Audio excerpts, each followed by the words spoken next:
O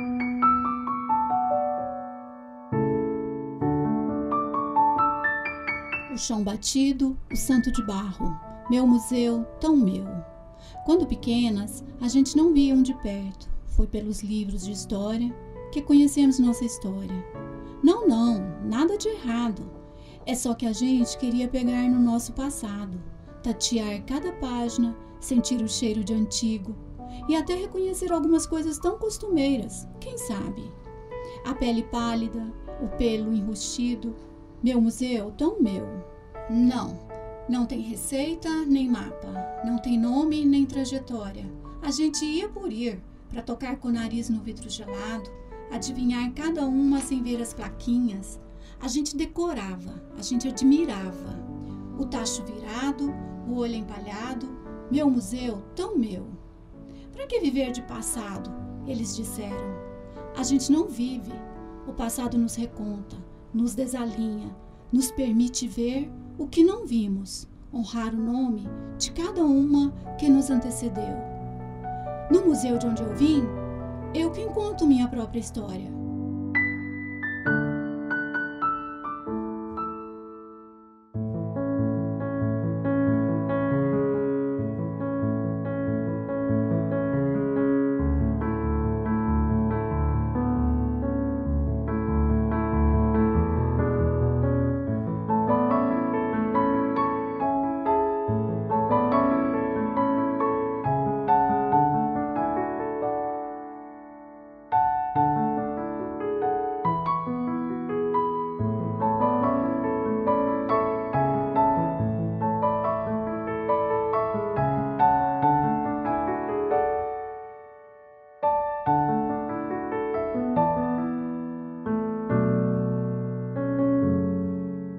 Meu nome é Yunak Tito Cadivel, eu tenho 23 anos, eu sou estudante de Biologia da UFO e eu sou uma pessoa indígena, estudante indígena aqui da universidade.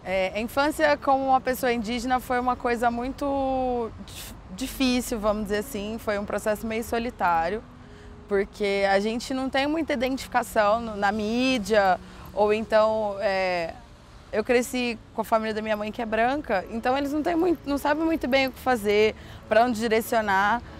Tive um apoio, com certeza, deles de buscar de buscar de onde eu vim e quem eram meus antepassados e tudo. Mas ainda é aquela coisa um pouco estereotipada, assim, até eu me identificar 100%, porque é todo um processo, né? Então, durante a infância foi uma coisa muito negar. Não quero ser igual às outras pessoas, tentar me encaixar de várias formas. O processo de me aceitar, ele foi longo, foi dolorido, mas ele foi extremamente necessário, extremamente importante para eu ser a pessoa que eu sou hoje. Então, assim, eu comecei a me aceitar mais depois que eu conheci o movimento feminista. E aí eu comecei a estudar mais sobre quebra de padrão, de corpo, estético e tal. E aí, com isso, eu comecei a me aprofundar no movimento indígena. E aí, dentro do movimento indígena, eu fui me identificando e achando pessoas para que eu pudesse me espelhar e tirar de inspiração. E aí, nessa altura, minha família já tinha muito mais conhecimento sobre as coisas, eles me incentivaram muito mais. Eu conheci outros indígenas principalmente por redes sociais, mídias, né, principalmente o Instagram. Eu comecei a seguir primeiro páginas que tratam sobre assuntos indígenas. Por exemplo, mídia índia oficial, alguns coletivos de luta também, Levante Popular Indígena, coisas mais ligadas a coletivos e levantes, assim. E aí, a partir daí, eu comecei a seguir alguns artistas, rappers, artistas digitais, com Catumirim, a Mavi Moraes, todos artistas indígenas. E aí eu comecei a buscar mais sobre isso. E aí acaba que a gente vai se encontrando, assim, principalmente em rede social, porque a gente vê em comum quem que segue, acaba que a gente vai se seguindo, assim, vai criando uma rede de pessoas indígenas que vão se apoiando, assim, pra gente não desanimar. Nos dias de hoje, eu diria que ver artefatos antigos como arte é importante. Principalmente porque muitas etnias, muitos troncos culturais e linguísticos, eles foram quase que extintos. Então é uma forma de você manter a cultura, você preservar aquilo. O ser indígena hoje, na verdade, ele não tem muito uma receita, né? Porque a gente fica muito preso nessa questão do estereótipo, né? Do índio ser aquela coisa que tá na aldeia, vive de tanga, come biju e mandioca e peixe. Então, assim, vamos quebrar todos esses tipos de estereótipo e tentar não encaixar ele num outro estereótipo, por exemplo, do indígena urbano. Que aí vai ser aquele indígena que anda de calça jeans, mas tá com a cara pintada e vai à luta sempre, não sei o quê. E às vezes não é dessa forma. O indígena, ele é uma pessoa como outra pessoa. Então, assim, a gente vai ter a aparência de outras pessoas. A única diferença é que a gente tem orgulho de onde a gente veio e a gente quer que as coisas mudem para que as próximas gerações e até mesmo a gente tenham um modo de vida mais tranquilo. As pessoas generalizam muito, aí você acaba colocando como se os indígenas não existissem mais e aquilo a gente fosse meramente um artefato de museu, assim, sabe? A gente fosse simplesmente memórias e o indígena não existe mais. E não é assim que acontece.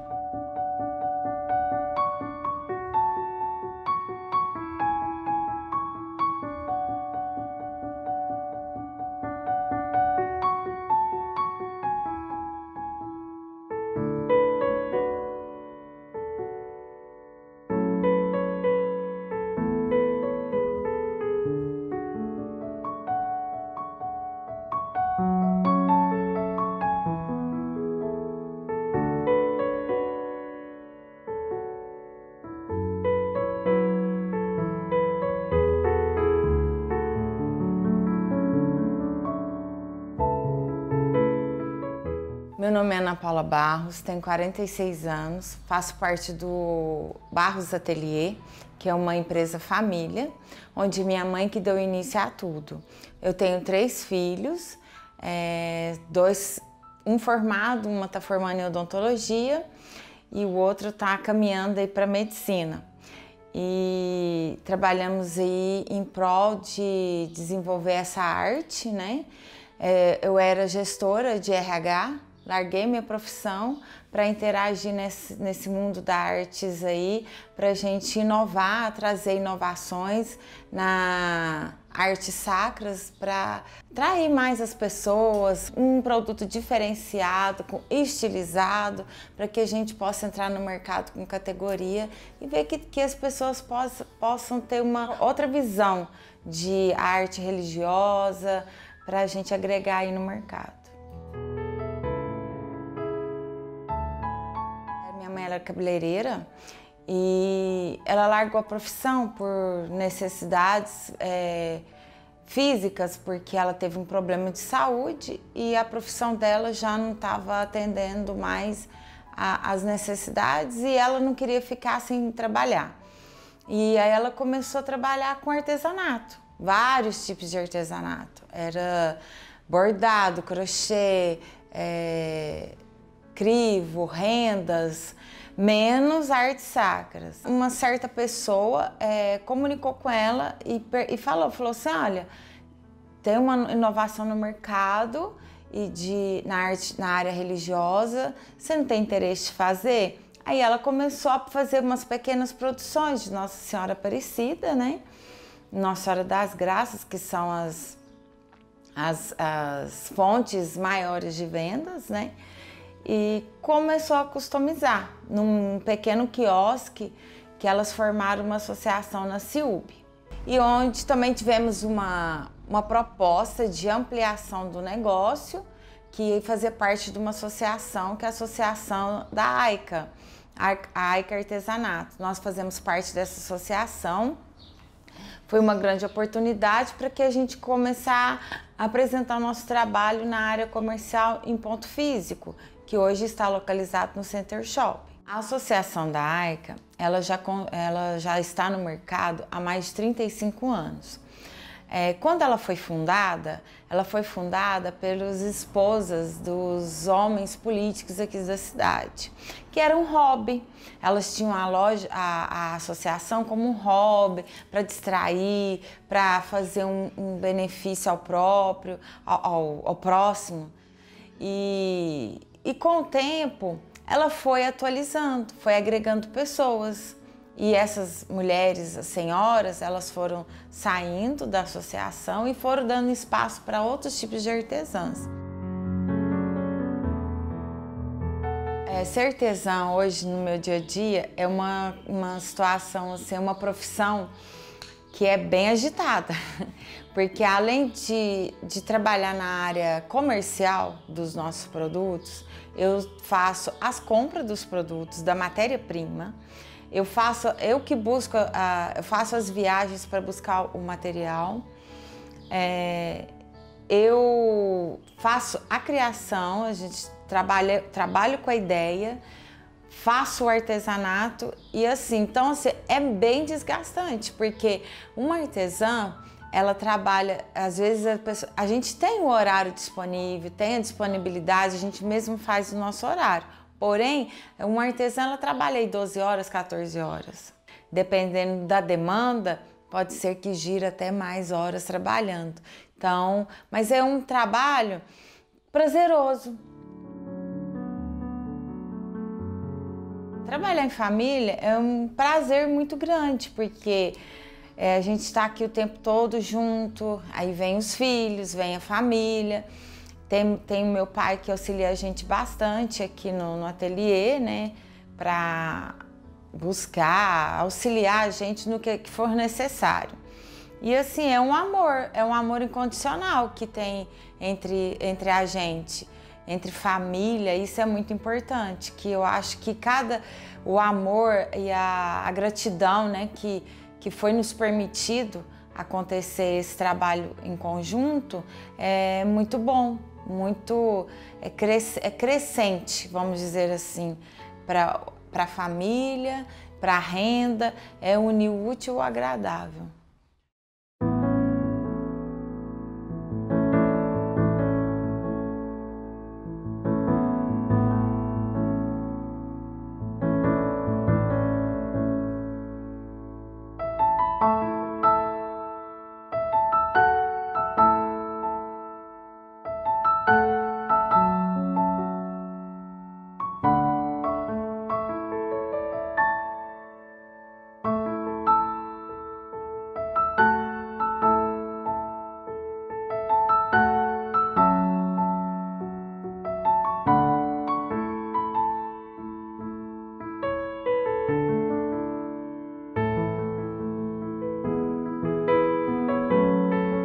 Eu me chamo Eleusa de Paulo Ribeiro, eu moro em Uberlândia, nasci em Uberlândia, a minha profissão sou feirante e eu tenho 41 anos. Comecei na feira tem 22 anos, através assim, da experiência dos meus avós, só que não é o mesmo processo, que esse segmento, que meus avós eram raizeiro, aí depois veio a minha mãe, ela começou abriu um abatedor de frango. Aí a gente foi entrando no comércio, aí começou com a banca de feira. Daí então, aí eu fui pegando idade, mas mesmo assim eu com ela, no segmento da feira. Além de mim, na feira, no trabalho, entram meus irmãos, que têm um segmento também. Mexe com os mesmos produtos, né? Então a gente está seguindo com a tradição da família na feira. Começou com meus avós, né? Então a gente está indo. A gente começou com frango, né? Aí foi como que o comércio vai pedindo mais variedade, e a gente continua com o segmento de frango e colocando mais coisas, queijo e os produtos, né? Doce, farinha, ovos, tempero. Os meus produtos são preparados como doce, né, artesanal. Meu esposo que faz, né? Então, aí o frango a gente não pode abater porque só que tem que ser abate no abatedor, tem que ser inspecionado. E o queijo também, né? O queijo fresco eu não faço, mas é tudo artesanal. E o meu tempero eu faço, que vai alho, sal, pimenta. E a farinha vem de Monte Alegre, é artesanal também. Hoje os produtos artesanais em Uberlândia são bem recebidos, porque hoje o povo dá mais valor nos produtos artesanais. E a gente tem uma clientela fiel, sim.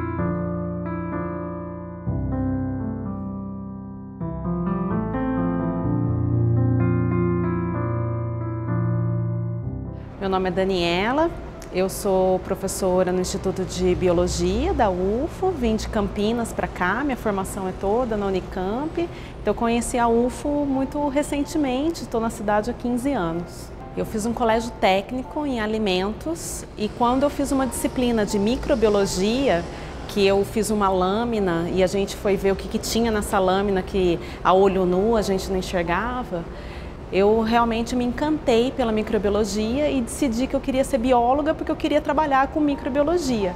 E aí nessa época eu acho que eu já estava me encantando pelo campo da arte, porque a lâmina se parecia muito com uma produção artística, hoje eu vejo. Na Unicamp a gente tinha uma atividade que era promovida pelo diretório acadêmico, que eu fui presidente do diretório acadêmico durante um tempo, no curso de Ciências Biológicas, e a gente promovia era uma feira, um sarau, era um encontro que se chamava Bioarte, que era uma grande festa em que a biologia e o pessoal da dança, do teatro, das artes plásticas se reunia para conversar sobre essas possibilidades de troca. Então, esse foi um marco mesmo na minha graduação, foi ali que eu vi já de forma embrionária uma possibilidade dessa interação da biologia, da ciência com a arte contemporânea. Então foi um marco na minha vida. Depois eu fui fazer mestrado em microbiologia aplicada, trabalhei com micro-organismos que degradam óleo diesel, produtos assim, que são contaminantes, né, do meio ambiente. Aí eu fui fazer um doutorado também em microbiologia, mas daí eu me encantei pelos museus numa viagem internacional que eu fiz e decidi que eu queria trabalhar com educativo de museus, queria trabalhar com educação em museus. E aí eu larguei esse doutorado e fui fazer o doutorado em educação e trabalhei com o educativo de museus de ciências. Eu fiquei 40 dias na Austrália e em Sydney eu conheci museus que eu nunca imaginei que existiam no planeta, assim. E aí eu fiquei realmente muito encantada e isso me levou a um movimento de eu repensar o doutorado que eu estava fazendo numa área que eu vinha trabalhando desde que eu era muito novinha, né, no colégio técnico. Então essa viagem realmente foi um marco.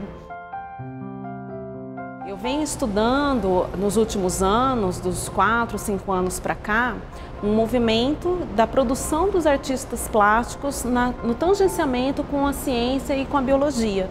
Então, um campo novo em que eu tento compreender como é que a metodologia científica, né, o método científico, ele está presente nas obras de artistas plásticos contemporâneos.